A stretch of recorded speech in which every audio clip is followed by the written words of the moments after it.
I mean, there was always those groups in the 70s, they made these superstar groups, and we hated that. George Harrison. To most of the world, he was the quiet Beatle, a soft-spoken genius with a guitar in his hands and a prayer on his lips. He brought a deep spiritual vibe into the world of rock music, mixing Indian sitars with Western sounds and turning lyrics into meditations on peace, purpose, and self-discovery. From My Sweet Lord to All Things Must Pass, George wasn't just making music. He was inviting listeners into something bigger than themselves.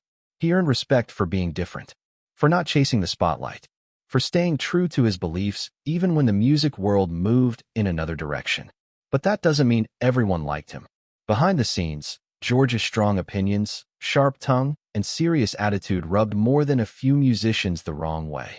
Some artists clashed with him over music, others over ego. A few, it got downright personal.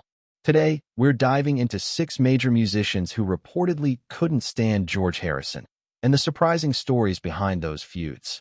Number 6. Graham Nash, the cover that sparked a grudge. Back in the 60s, the Hollies were one of the hottest bands in Britain, and Graham Nash, their co-founder, was proud of the work they were doing.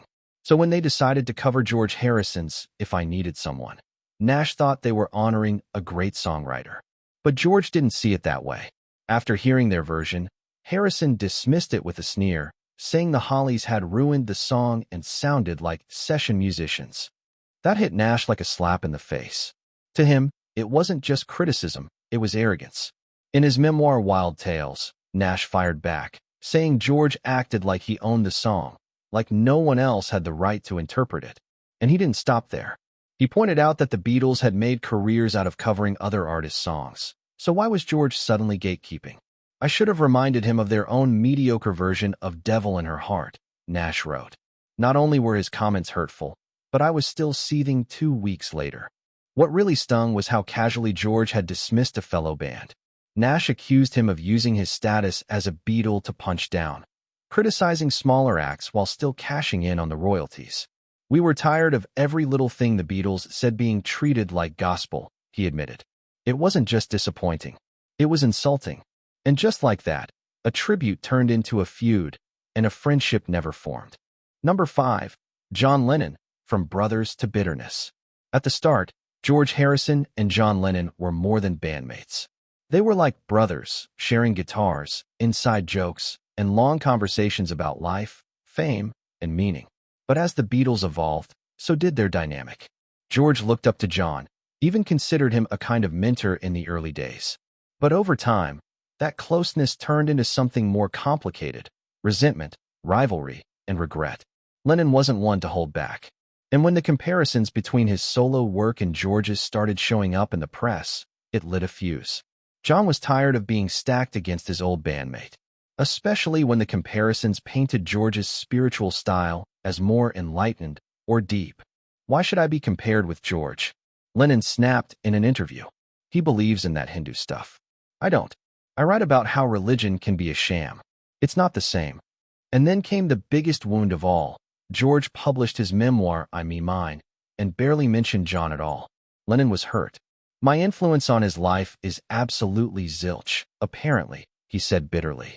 He didn't even mention me, not once. John believed that George still held a grudge toward him, something left over from years of tension inside the band. He once described their relationship as love-hate, and suspected George never truly forgave him for overshadowing his role in the Beatles. And George? He stayed mostly silent, his usual way. But in the spaces between those silences, a friendship once built on respect quietly fell apart. Number 4. Liam Gallagher. If I ever meet him, I'll say it. In the 90s, Oasis wasn't just a band, they were a phenomenon. And Liam Gallagher, with his sneer, swagger, and obsession with the Beatles, practically modeled himself after them. He loved Lennon. He worshipped the music. But George Harrison? That was different. It all started when George took a shot at Oasis in an interview. He said the band lacked depth. And then, he singled out Liam, calling him silly and suggesting the rest of the band didn't need him. That was all Liam needed to hear. In true Gallagher fashion, he exploded on MTV. If any of those old farts have a problem with me, they should leave their Zimmer frames at home, and I'll take them down with a right hook. But it didn't stop there.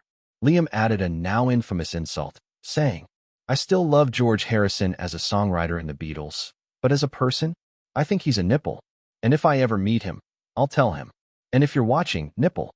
He accused Harrison of being gullible, of believing everything the tabloids said about him. And more than anything, Liam seemed shocked that someone from the Beatles, his idols, would attack him so personally. The irony?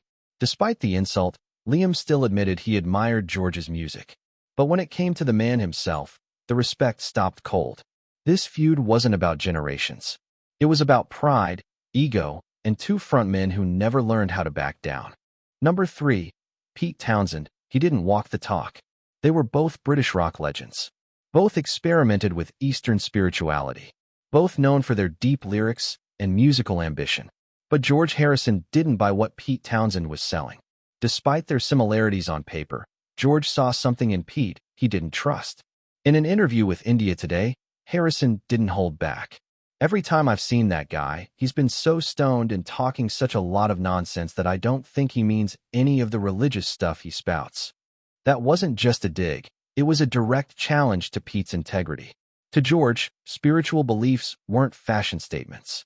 They were sacred. You didn't just talk about peace and transcendence. You lived it. And if you didn't, you were a fraud. Pete never clapped back in the media.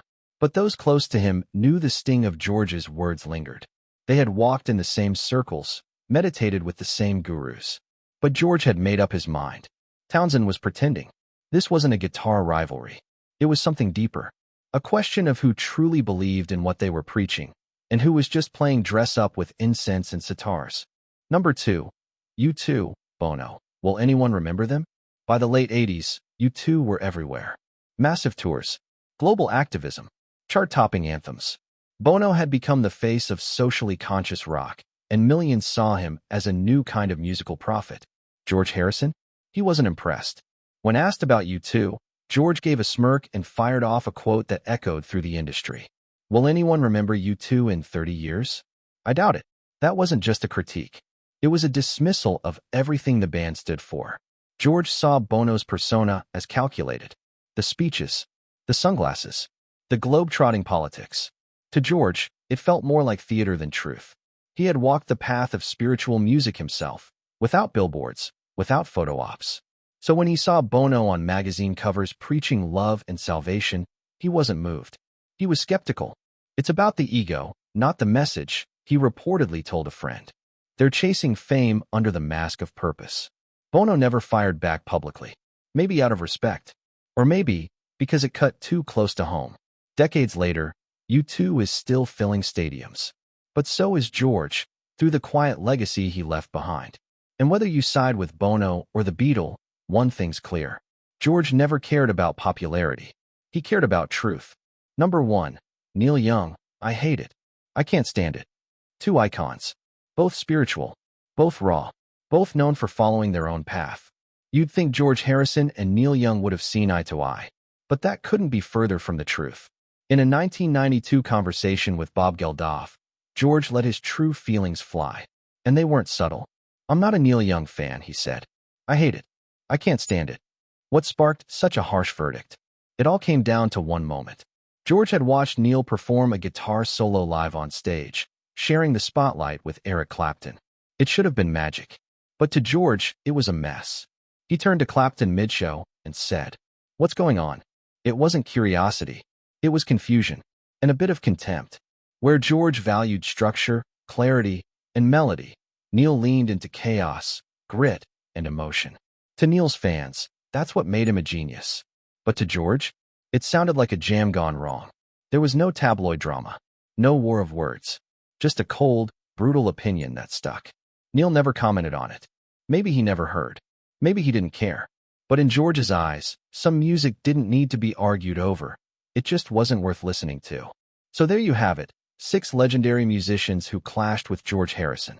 Not because he screamed, not because he started fights, but because he dared to tell the truth as he saw it. Whether it was punk rock's noise, pop stars chasing formulas, or spiritual showmen preaching without practice, George didn't hold back. He wasn't in it for headlines. He wasn't trying to win friends. He believed in soul. He believed in honesty. And sometimes, that meant making enemies. But here's the question. Was George Harrison too harsh? Or was he one of the few legends brave enough to say what others wouldn't? Did he call it like it is? Or just let pride get in the way? Drop your thoughts in the comments below. Thumbs up, hit that like button if you learned something new.